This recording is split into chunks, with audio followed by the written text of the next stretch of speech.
Let me give you my warm welcome to this event as Executive Director of the EITI International Secretariat.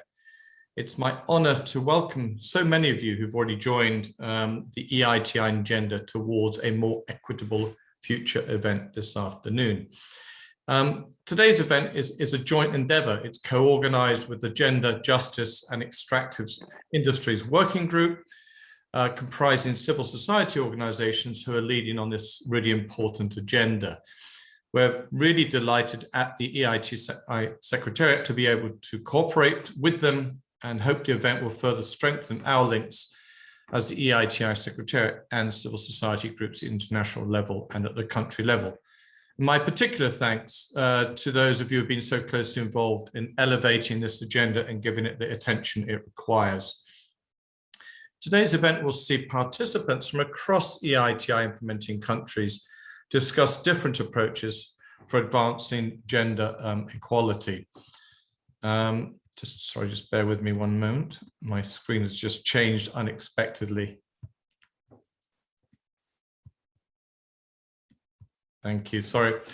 This event will see participants from across EITI implementing countries discuss different approaches for advancing gender equality in the extractive sector through EITI implementation, and using the gender-related requirements we now have in the 2019 standard on women's participation decision-making and gender disaggregated data as a starting point.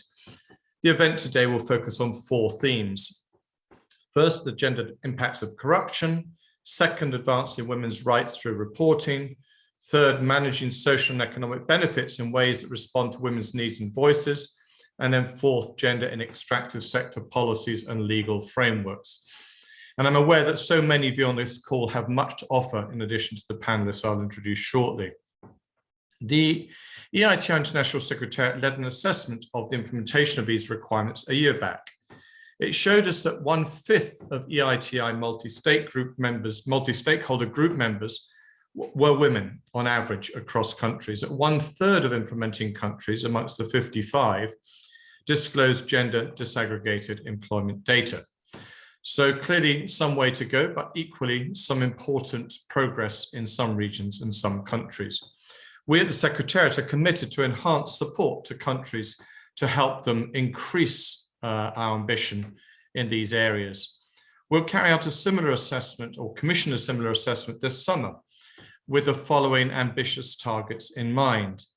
We aim to have, with a further year on, 1/3 of multi-stakeholder group members being women and 2/3 of EITI implementing countries disclosing gender disaggregated data. And such efforts like this are needed to ensure the sector benefits from the contribution of women and men alike. For those of you who are using French and Spanish, there is interpretation available. Information on how you select your language of choice has been shared in the chat function on this call. And please don't hesitate to use the chat to share comments and questions throughout the event so we can make it as interactive as possible.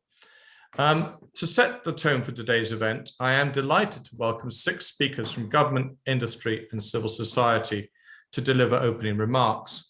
And I kindly ask each speaker to limit their intervention to under 5 minutes so we can get through the rest of the program on time. And you'll get a gentle prompt from me at about 4 minutes 45 to hopefully get to that point. We'll start with a video from the Right Honourable Helen Clark, the current EITI board chair and the former Prime Minister of New Zealand and former programme administrator of the UNDP.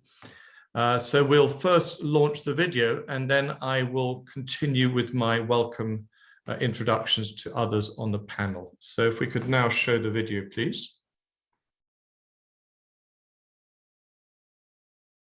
Thank you for inviting me to speak at this important event, organised by the Extractive Industries Transparency Initiative and the Gender, Justice and Extractive Industries Working Group. The COVID-19 crisis has exacerbated inequalities within and between countries, including gender inequality. Women have been exposed to increased violence and to greater loss of livelihoods. Their burden of unpaid care work has increased. Health services they depend on were disrupted. And often women were poorly represented in decision-making about their country's pandemic response. Yet, as we know, better decision-making always flows from the full engagement of women, whether in government, across society in general, or in the extractive sector, especially in communities hosting extractive activities. Countries which are implementing the EITI standard are taking a range of steps to advance gender equality in the extractive sector. For example, many countries are now disclosing gender disaggregated employment figures for the very first time, and that provides baseline data on inequalities in the sector. In Colombia, multi-stakeholder forums have been organized to identify areas for action. In Philippines, efforts are being made to document the social, economic, and environmental impacts of mining on women. But there's still a long way to go on gender equality in the extractive sector. A study in 2020 showed that under a quarter of the EITI's multi-stakeholder group's members were women, and that barely 12% of those group chairs were women. Too often, the EITI stakeholders are not hearing from the voices of women's associations, and nor are the stakeholders amplifying the voices of women in leadership positions in the sector. So, today's peer learning event seeks to build links between the EITI and other actors who are working to advance gender equality in the extractive sector, especially those in civil society. EITI's first principle notes that natural resource wealth can be an engine for sustainable development and poverty reduction. It also notes, though, that if not managed properly, natural resource wealth can create negative economic and social impacts, and it's women who too often are bearing those negative impacts. Thus, EITI's multi-stakeholder governance must recognise the right of all groups, including women, youth, and Indigenous people, to hold governments and companies accountable for the sector's management. Alliances between government, industry, and civil society, concrete steps to include women in decision-making, and more relevant reporting will all be crucial to making EITI implementation work for all citizens. The EITI looks forward to further discussion on our collective roles in advancing gender equality. That will underpin so many areas of our work as we seek to make progress towards implementation of the EITI standard and its gender requirements, and more broadly, towards supporting achievement of the Sustainable Development Goals and a just and inclusive energy transition. Thank you and best wishes for the event. We'll all recognise Helen's sincere and engaged personal commitment to this agenda, so it's great she had an opportunity to address all of us. So turning to our panel, I'd like to first invite His Excellency Haroon Chakhansuri, Minister of Mines and Petroleum of Afghanistan, to share his remarks about progress made in Afghanistan through the EITI. Minister, over to you, please. Thank you for inviting me to participate in this very important event today.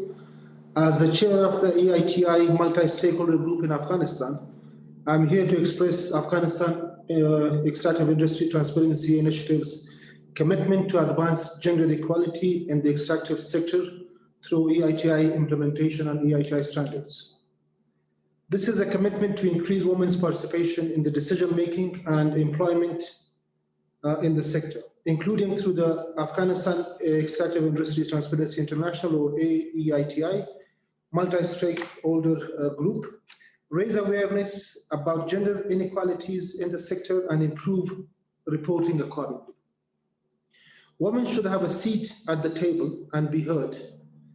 Their right to education and employment should be preserved. The future prospects for women's participation and equal treatment do not always progress in a linear way. There are challenges, including well-publicized risks in my country. And we do have commitment from the leadership of the government, especially His Excellency, the President of Afghanistan. And we have quite a large number of women in leadership positions, including ministers, deputy ministers, ambassadors, diplomats in the country, and they do have a voice and they can represent themselves, and they are part of the decision-making at the policy level in the government as a whole. 1 year ago, there were no women amongst the EITI MSG. For the first time in 2020, the EITI work plan included several activities to implement the gender-related requirements in the EITI standard. I'm happy to share today that EITI has adopted a gender and inclusivity policy. It lays the ground for promoting diverse representation within the MSG, but also within working groups, the National Secretariat and leadership roles. There are now 4 women on the MSG, 1 in the industry constituency and 3 in the civil society constituency. New gemstone procedure has been approved by the Economic Council of Afghanistan, and this is the initial step to formalize the gemstone sector that will result in creating employment and business opportunities to at least a network of 600 women across the country. A workshop was held in November 2020 at the Ministry of Mines and Petroleum in Kabul on mineral governance, the EITI and women's participation in the sector. Attended by 65 participants from the Ministry and Civil Society, the workshop highlighted challenges with regards to gender inequalities and opportunities within the sector. The latest EITI report included gender disaggregated employment data. The upcoming report, which will cover the years 2019 and 20, will also include data disaggregated by gender based on the new structure of the ministry. More than 500 positions are announced, and we have put a preference to be given to women to create more opportunities for them to be employed in the extractive industry, especially in the ministry and the central level and also in provincial levels, in decision-making positions, of course. We have started to digitalize the contract management and licensing systems in order to ensure more transparency and access to information to everyone who is part of the sector and in the country. Despite this progress, there is still much to be done to improve the situation of women in the sector and in the country more widely. We hope that today's workshop will help EITI stakeholders across countries learn from each other to advance their work in this area. I wish you a successful event. Thank you. Minister, many thanks indeed for your comments today and all the work that you are doing in Afghanistan to forward this agenda through the EITI. We look forward very much to learning the progress you're making. I now turn to Memory Kachambwa, who's the Executive Director at FEMNET, the African Women's Development and Communication Network. Welcome, Memory. Thank you so much, Mark. And it's such a pleasure to be in this space. I hope my volume is okay. I was having a bit of difficulties. Fantastic. I think let me just also start by recognizing Mary Robinson for those remarks, very powerful, as well as the minister from Afghanistan. As we talk about gender, I wanted to really say for us to achieve a sustainable future, we need to put gender equality, women's rights, and non-binary considerations at the forefront. We really need to adopt an intersectional approach and be deliberate in implementing the approach, as well as recognizing diversity as well. Now, it might look as if working with women's rights organizations and networks and gender networks in a sector such as the extractives is not maybe too technical, but this is the time, in as much as we have prioritized a lot of practices in the extractive sector, like geological surveys, exploration reports, all these aspects, safety within the extractives. These have been centered, these have been normalized.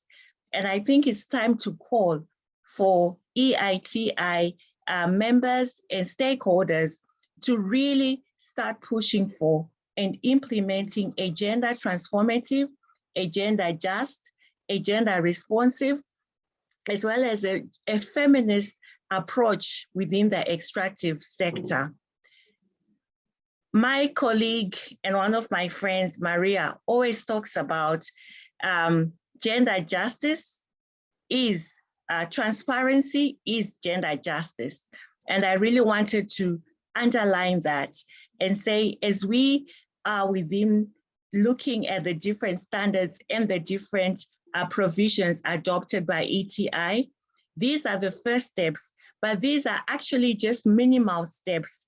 And we need to go beyond presenting data, beyond presenting numbers, to really look at the different pathways to enable women to be on the decision-making table. I think it's time for us to have an accelerated plan because it has taken so long for a standard to be adopted. So there's need to accelerate what needs to be done so that we move from being voluntary to also ensure that it's binding and that the reports which are produced are meaningful and are able to be applied, particularly to the different groups that are using these different reports as well. I think we also need to say, we really need to ensure that women are at the decision-making table, but they are also equipped to be at that decision-making table as well. And I'm very pleased that we as EITI are taking the framing of this whole session workshop is a learning session to get different examples of what has worked and what can actually work to go beyond the standards that are there. I just wanted to also say that the issue that we are talking about, natural resource, feminist governance, is an emerging discourse. It is alive, and it is coming out of the realization to look at feminist principles as well as radical, robust, and gender equality. And already there is a statement that has been adopted by over 100 activists. And I also call for EITI to respond to this statement, to implement and to promote this clear statement that looks at issues around participation, issues on tax justice, issues on resource allocation. And let me also end also by inviting EITI also in this community to commit to the Generation Equality Forum. For those that might not know, the Generation Equality Forum is being hosted by the government of Mexico and France, driven by civil society and the Youth Task Force and multiple stakeholders, and is coordinated by the UN Women. So this is a landmark global initiative which is driving commitments that embed gender equality as a central component of building back better as well as differently post-COVID. So this is a very important forum that I'm also calling EITI to commit to as well. And it's coming from the realization that after 26 years after the World Conference on Women, there has been a lot of rhetoric on gender equality, but this has not been matched by action, financing, or implementation. Can this not be said about the partners of EITI? I hope you will invest in bold and lasting commitments to gender equality within the extractive sector, and that this will be implemented with other commitments on sustainable development. Thank you so much. Thank you very much, Memory, and we hear you in your statements of support, requests for support. So thank you very much for your contribution. I'd now like to turn to Nicky Black, Dr. Nicky Black, Director of the Social and Economic Development Programme at the International Council on Mining and Metals, ICMM, to share her insights. Welcome, Nicky. Thank you, Mark. It's a pleasure to be with you to lend the voice of the International Council on Mining and Metals in support of today's workshop. Our 28 mining company members represent roughly a third of global mining, operating over 650 mines in more than 50 countries. And ICMM is proud to be a partner of the EITI and to have been a partner since its inception. And the topic of today's workshop is a shared priority. Our industry has an important role to play in realizing SDG 5. But why is it important? Well, because it's the right thing to do morally, because it's the smart thing to do economically. If all countries matched the best performing countries in terms of gender equality, it's estimated that $12 trillion a year could be added to global GDP by 2025. Now that's equivalent to the combined GDPs Japan, Germany, and the United Kingdom. But thirdly, because it's the wise thing to do in a rapidly changing world. Diversity and inclusion are key ingredients for building resilience, resilient organizations, resilient communities. And that's why ICMM members work to implement commitments around diversity and inclusion, from eliminating harassment and discrimination and supporting the rights and interests of women in the workplace, through to implementing gender-sensitive and comprehensive ESIAs. But even before COVID-19, the hill to climb on gender equality in the sector was steep. Women are vastly underrepresented in mining. They accounted for not quite 16% of the workforce in 2020, the proportion having only increased by 1% in the preceding 5 years. And we know that women in mining communities are disproportionately affected by the negative impacts of mining, with less opportunity to benefit from, for example, jobs generated. And COVID has made that hill to climb even steeper, as we heard from Helen. How we build forward better from the pandemic is key. Throughout this last 15 months, many mining companies have taken action to support lives, learning, and livelihoods, both in the immediate humanitarian response to the pandemic and to lay the foundations for a better future from this tragedy. The particular challenges faced by women were a focus for many of our members, with actions ranging from domestic violence awareness campaigns through to supporting female-owned businesses or female-sensitive, gender-sensitive healthcare support. Now, we've captured these key insights from the experiences in a practical tool and report, the Building Forward Better framework, which I hope will be of interest to you. But gender inclusion is also at the heart of a 15-year aspirational initiative underway at ICMM called the Skills for Our Common Future initiative. Through this initiative, Skills for Our Common Future, we aim to support government efforts and to catalyse skills building partnerships that will help equip workers and communities with skills for the future of work, whether that is in mining or other industries, and skills to help them hold and steer their communities through the shocks and transitions of our rapidly changing world, from climate change through to pandemics. The initiative explicitly aims to bring more women into the mining workforce and to formal employment overall, to increase women's participation in decision-making, and by so doing, to build the resilience of mining communities and the mining sector overall. Now, as part of the initiative, we are looking at how mining assesses and reports its socioeconomic contribution, including on gender and other diversity metrics. The aim is to support more consistent and detailed reporting across the sector. Data is powerful, and it will be key to being able to demonstrate how the initiative is meeting its goals and to strengthen performance. Now, it's a bold ambition, the Skills for Our Common Future initiative, and it's one we cannot deliver alone, which is why I'm so pleased to be here today to learn from what you are all doing to engage women in decision-making processes, to build our shared body of knowledge of the sector's impacts on women, both positive and negative, and to be inspired by how we can advance gender equality together. So thank you, Mark. Thank you very much, Nicky. And now we turn to our final panelist, Elisa Peter, who's the Executive Director of Publish What You Pay, a key partner and advocate for this work, to share a few words with us to round off this opening panel session. Elisa, welcome.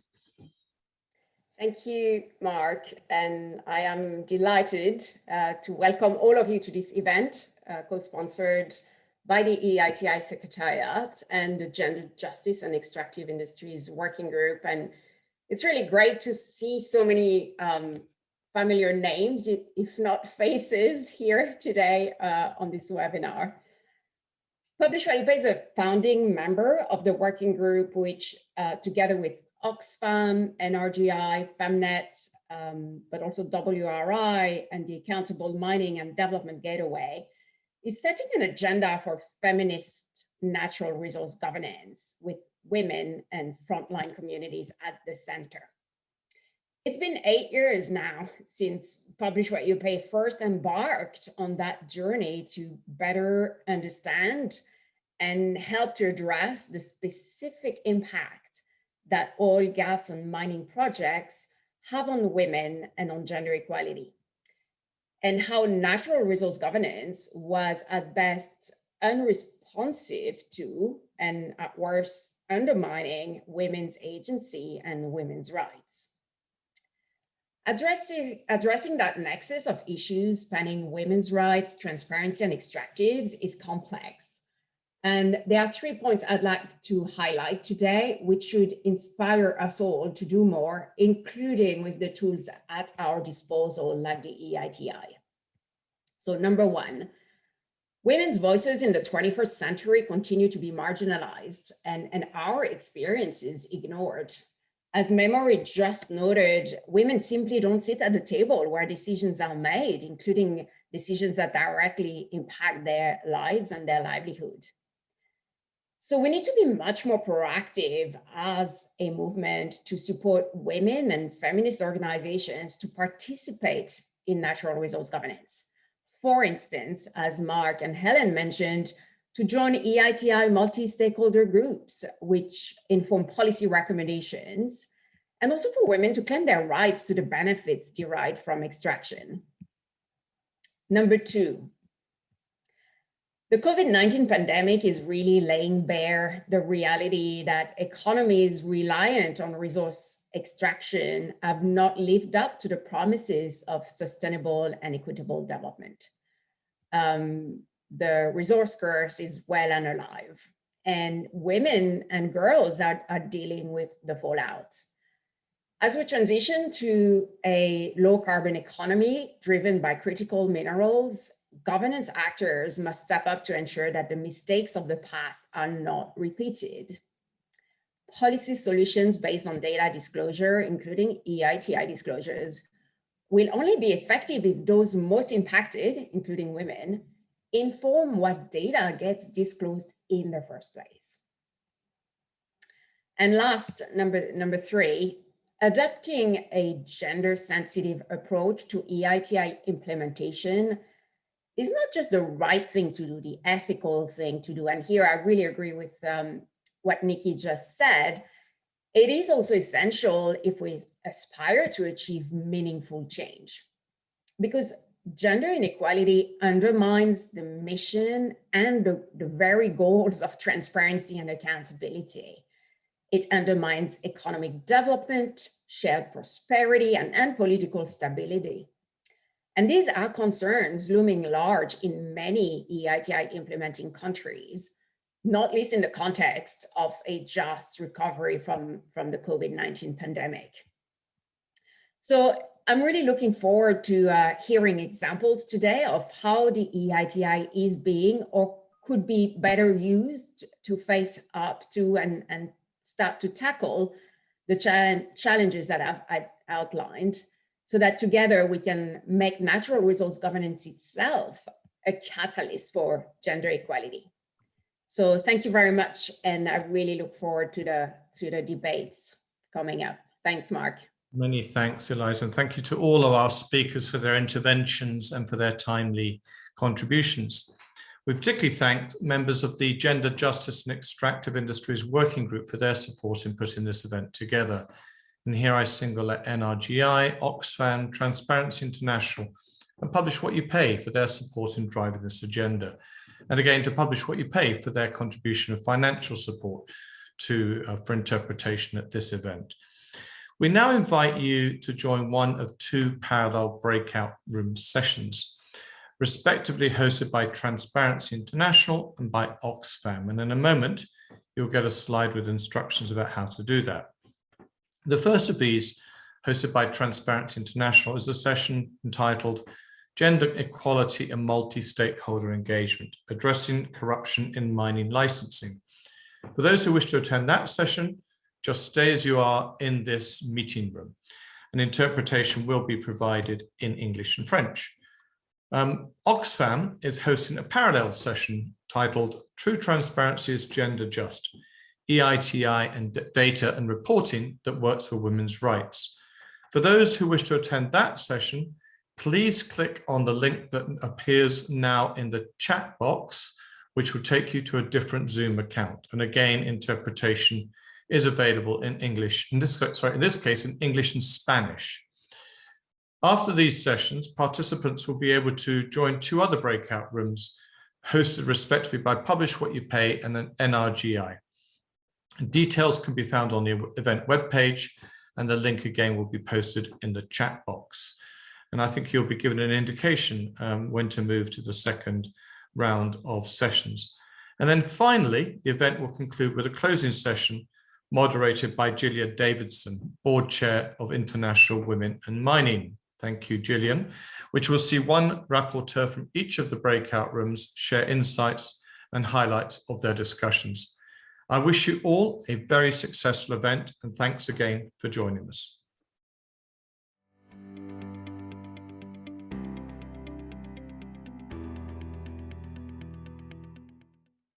Great, welcome everybody. We'll get kicked off with this plenary session and closing session. What an incredibly rich set of conversations, certainly that I've just been part of in this EIT hosted Gender and Extractives workshop. My name is Gillian Davidson and I chair International Women in Mining. We're a global organization, volunteer-led, with the goal of pursuing gender equality and promoting women's voices across the mining industry in terms of access to opportunities and leadership. We really hope to cultivate international networks of companies, of organizations, of individuals around that vision. And so the conversations here today really sit so well with the goals of what we're trying to do. So thank you for what has been incredibly powerful and rich conversation. A lot of actions, a lot of resources, a lot of work going on. I certainly haven't been able to keep up with the amount of information. I've been scribbling like crazy in my sessions.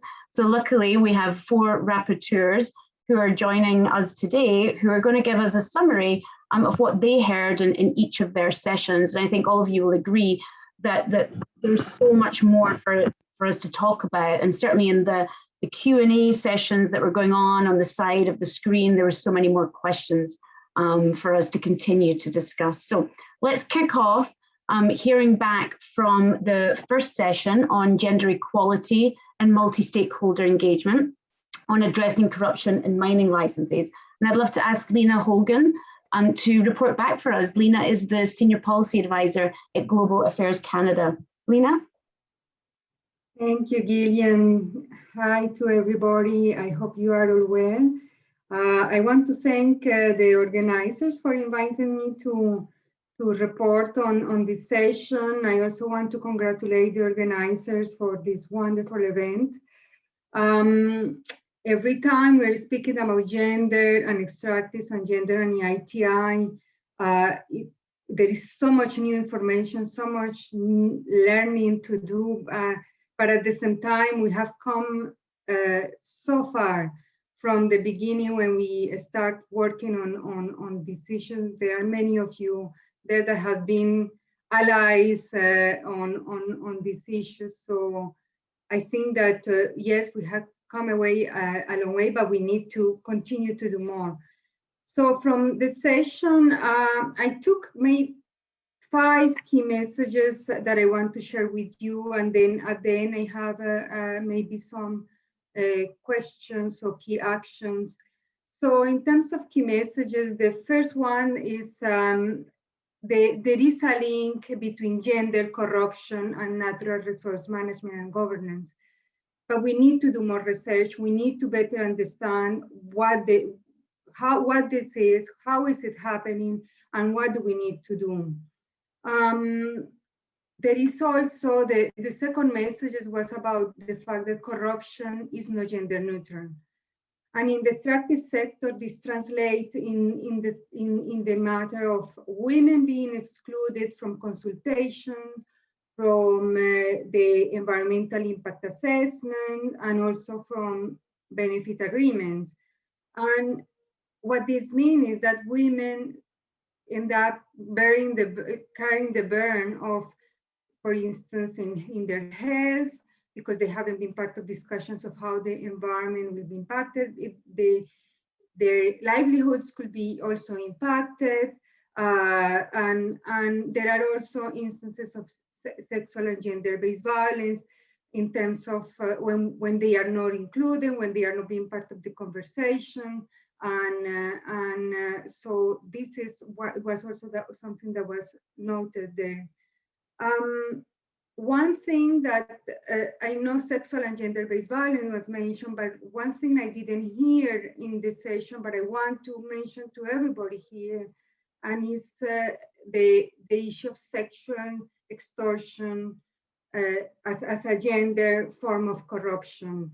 And I just want to point it out. I've been reading the wonderful work from Transparency International on this issue and in its focus on the sector. And I will encourage all of us to know more about this issue. I think it's from the anecdotal research that is there, we know that it's happening, but we need to do more to understand it and to act upon it and to prevent it and to address it. The third sort of key message is on we need to all actors, government, industry, and civil society to be implementing gender impact assessments or gender-based analysis. This will allow us to better understand what are the barriers women and marginalized groups are facing. This will allow to understand the power dynamics in the community, the differentiated impacts that the sector has.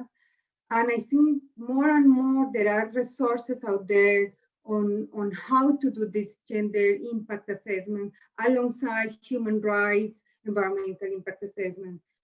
But we need to understand that if we don't do this, we will be missing a lot of key information and we will be having impact on women, marginalized groups, if we don't tackle from the beginning and understand what is it that is happening.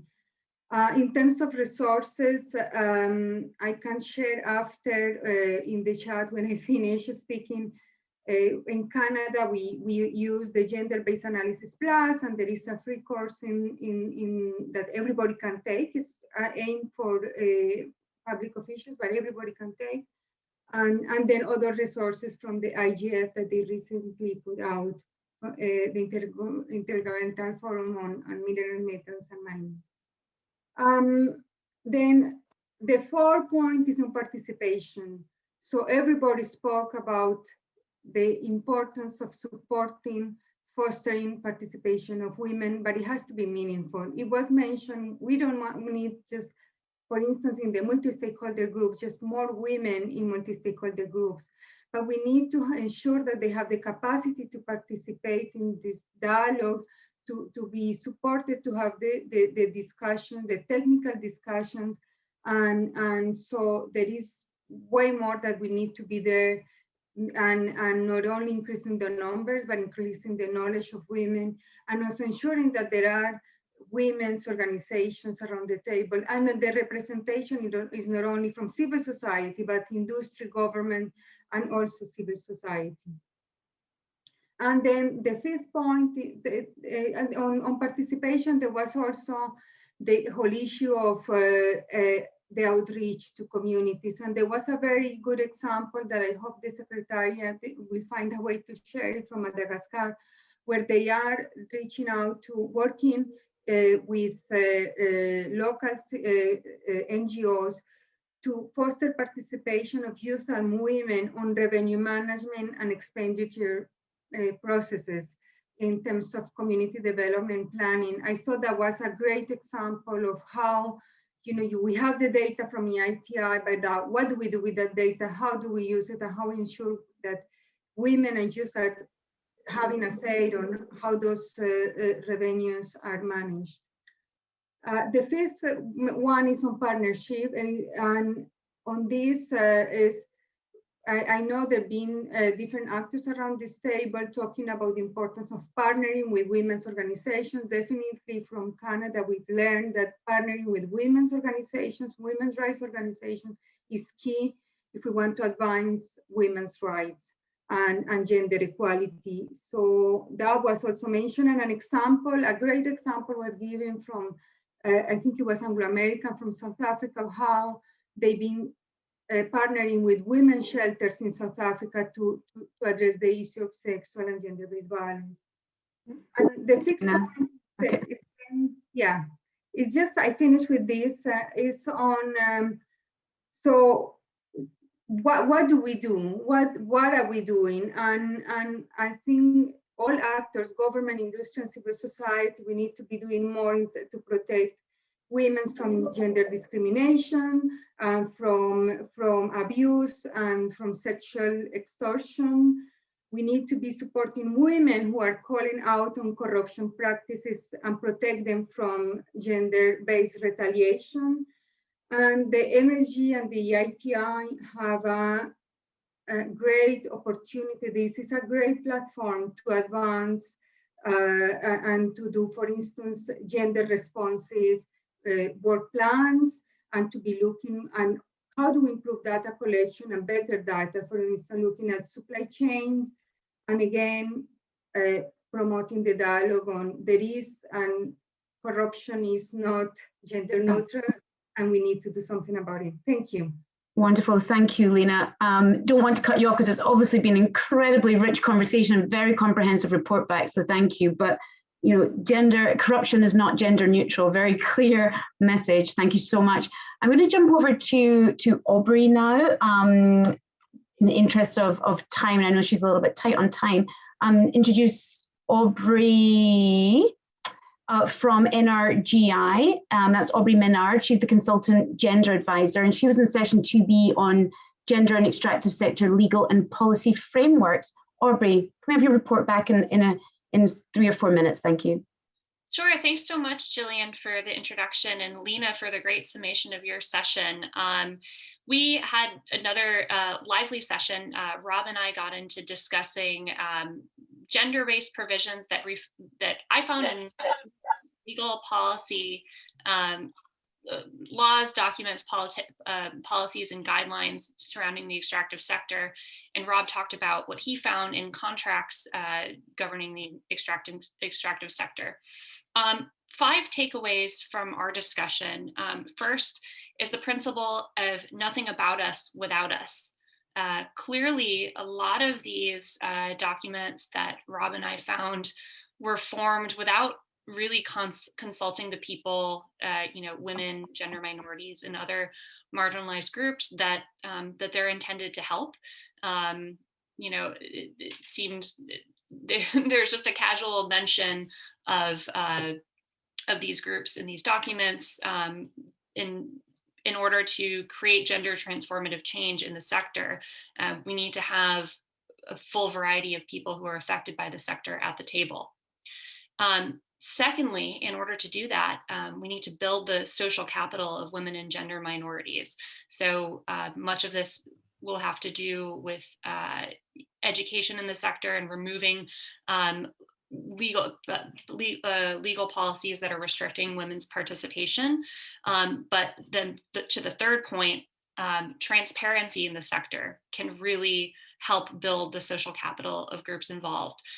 We find that people in power are often able to safeguard their power by being non-transparent about where revenues are going, how revenues are being spent, including community, and by community, we mean the whole community in the decision-making process.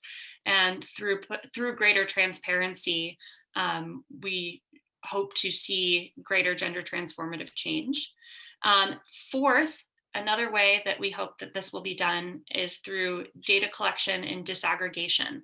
So very few of the documents that we found include provisions calling for data disaggregation or data collection.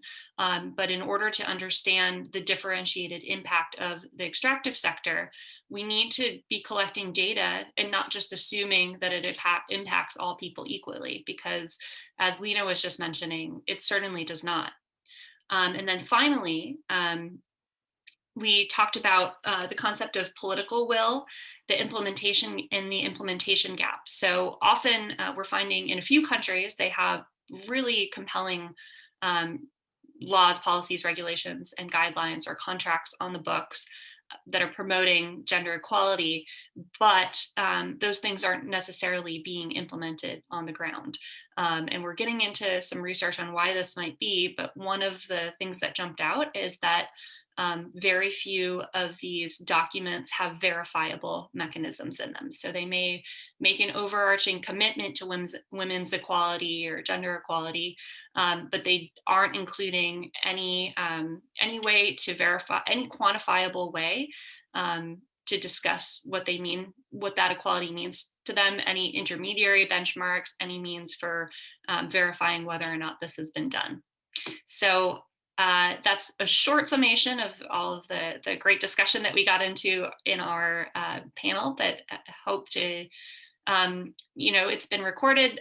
The report is coming out. Resourcecontracts.org is available to you, and I hope that you'll all check out those resources and be part of this conversation.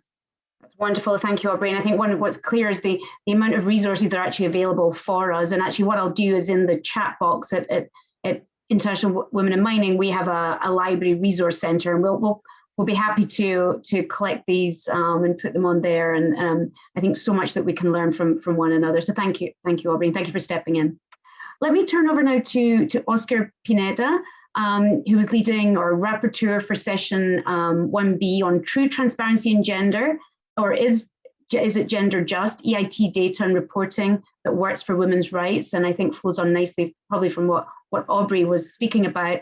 Oscar is senior researcher and community coordinator at Poder in Mexico and is an EIT board member. Over to you, Oscar. Thank you, Gillian. I will speak in Spanish, and if there are a cross of channels, I will shift to English if it's okay. Thank you. Thank you. Bueno, en nuestra mesa estuvimos hablando sobre la importancia de el uso de datos y la apertura de los datos para mejorar la participación y para reforzar la participación de las mujeres en la gobernanza de los recursos naturales. Para ello, y considerando que el espacio EITI es una iniciativa multiactor, encontramos muchas oportunidades sobre lo que cada sector puede hacer para atender estos retos de las mujeres. Primero es visibilizar y medir los retos y los obstáculos que enfrentan las mujeres para participar de manera efectiva en el debate público y en la toma de decisiones sobre los recursos naturales. Y para ello, bueno, se habló de varios focos de atención sobre el proceso de implementación. Uno de ellos tiene que ver con el balance en temas de género, en la participación de las mujeres al interior de las mesas nacionales, de los MSGs. Esto quiere decir que podamos ver cada vez más mujeres sentadas a la mesa del debate sobre EITI y sobre la dirección que toman las mesas EITI a nivel nacional. Otro de los aspectos que se manejaron, que se discutieron fue sobre marcos legales y políticas públicas dirigidas a la participación y al fortalecimiento de esta participación de las mujeres en cuanto a la gobernanza de los recursos naturales. Sobre lo que puede hacer el sector corporativo o empresarial, se habla también, y junto con los gobiernos, se habla de mejorar y desagregar información importante o sensible a temas de género en cuanto a la seguridad social, en cuanto a la seguridad laboral, en cuanto a los impactos ambientales que tienen las industrias extractivas sobre los territorios y sobre digamos, la vida diaria de las mujeres. Y también el trabajo que tienen las mujeres, no solo en las comunidades, también por parte de las organizaciones de la sociedad civil.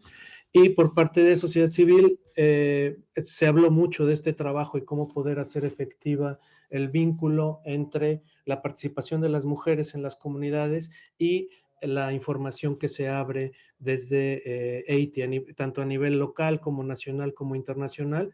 Entonces, se habla de mejores guías y de mejores instrumentos para poder visibilizar esta problemática, estos retos en cuanto a acceso a la información, en cuanto al entendimiento de información que a veces es demasiado técnica, para que las mujeres puedan no solamente sentarse a la mesa EITI, sino que puedan participar de una manera correcta. Y una frase que se dijo en este espacio que me parece muy representativa es cambiar la mentalidad de todos los actores para que las mujeres puedan sentarse a la mesa y puedan participar de manera efectiva. No solamente sentarse, sino estar bien representadas y poder participar de una mejor manera. Entonces, bueno, pues creo que me quedaría ahí con este resumen. Gracias. Wonderful, thank you, Oscar. Again, captured so much, and that data question is going to be one of the most critical for us to unlock for so many reasons, as you've outlined there. So let me turn to our final rapporteur, to Matwalo Masoni, who is of the Tax Justice Network and also an EIT board member, who's going to report back on the session on management of economic and social benefits. Thanks, Matwalo.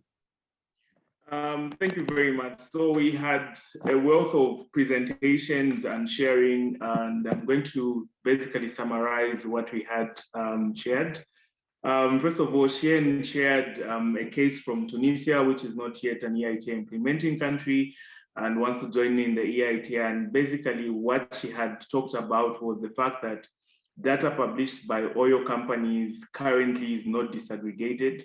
There is a few disaggregated data that's published, but there is need to have more data that's disaggregated. And this speaks to why countries that are not EITI implementing would want to join onto the EITI bandwagon. Even in cases where data has been published, like in 2017, some of the data was not comprehensive enough, and in later years, data was just not available.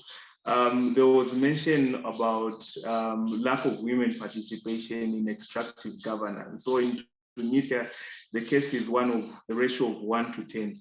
Civil society is actually taking a step to ensure that there'll be more participation in the future in MSGs. Currently, there's 1 of 5 who's a woman, and they are actually taking deliberate steps to ensure that next time they're selecting members of the MSG, we would see more participation of women. There was talk about the gender imbalances, which include lack of access to data and also financing. And the session also had a good sharing by Dr. Awa Marisek, who talked about some of the things that come with countries implementing the EITI standard 1.4. And she first of all touched upon the fact that Senegal has a woman chair chairing the national EITI MSG, and that 50% of the people sitting in the secretariat are actually women. These actually show some of the practical ways that you can actually ensure women participation. There are two committees, subcommittees of the EITI MSG, basically on audit and capacity building, that are also being chaired by women. These are some of the efforts. But in contrast to issues of participation, she mentioned that the extractive sector in Senegal is characterized by only 8.4% of the total people who are employed being women. And out of the 8.4, 50% are 50% of women at low jobs, the jobs at the bottom that usually come with some of the environmental and social impacts. This is why impacts are most felt. Only 5% of that 8.4 are in senior management positions. She emphasizes closing this and seeing how this can go into the befitting transformation that needs to be there for these structural barriers to be broken. There was mention about the importance of local content, which Senegal is taking stance on to talk about women participation along the extractive value chain. She emphasized about empowering women with data. One of the ways that this is being done is also a requirement in the EITI standard, is to go out and target women in dissemination of reports. She emphasized that once you disseminate, you give information to women, women can actually use the information to try to call upon the change, the policy change, legislative change that's needed. One good example that she gave is that the women in mining are actively using data from EITI reports, these all coming from dissemination efforts that are there. She ended by saying that we should move from just publishing figures to actually going into analysis, because analysis is the key to seeing where we can have this transformation change. We had a presentation from Ana Luis from Philippines, who also touched upon the fact that the Philippines has been EITI implementing country. Of course, they have been disclosing some gender disaggregated data. They do rank highly in terms of and have a good standing in terms of gender, ranking second in the region. But then a scoping study that was done to reinforce some of the efforts that have been done on gender disclosures actually disclosed that women had been participating from the very get-go in small-scale mining. What was the driver for their participation is economic activity in that particular community. But when large-scale mining came full force, was introduced, and more large-scale mining companies came into the Philippines, we actually saw that there have been less and less women that have been participating. And even when they're participating, they do not participate at the higher end of jobs. There are very few women that are in leadership positions.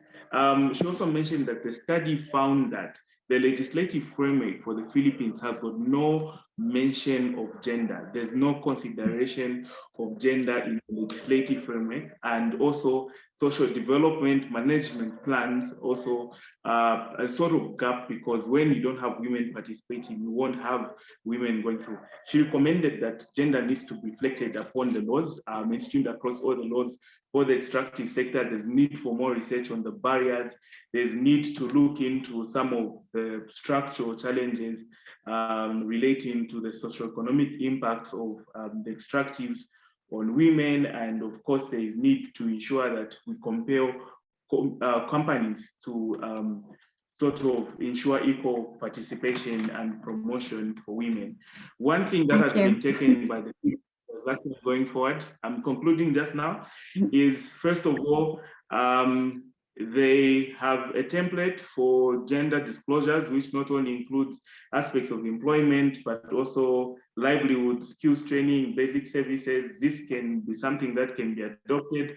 And there's also a technical working group that has been formed to take up these aspects. Our session ended by Catherine telling us about a useful tool that I'll paste in the chat box by the IFC, which shares some of the things that can be done to ensure that women participation is actually there in the sector.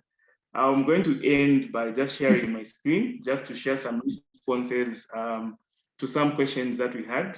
We asked a question on how we can implement EITI in a way that ensures better access to socioeconomic benefits. And we can see some of the responses that we got, mostly, of course, being on the requirement of more disclosures. We had asked another question, just in conclusion, very important that we also look at this particular one. We had asked another question about what the biggest challenges for managing social and economic benefits of extraction are, and what we need to take into account. And amongst the leading responses were participation and representation. Access to data also ranked third in this particular poll. Thank you very much. Wonderful. That's absolutely wonderful. Thank you, Madwalo. And I feel so sad to rush everybody, but we've come to the conclusion of our session. What an incredibly important meeting today.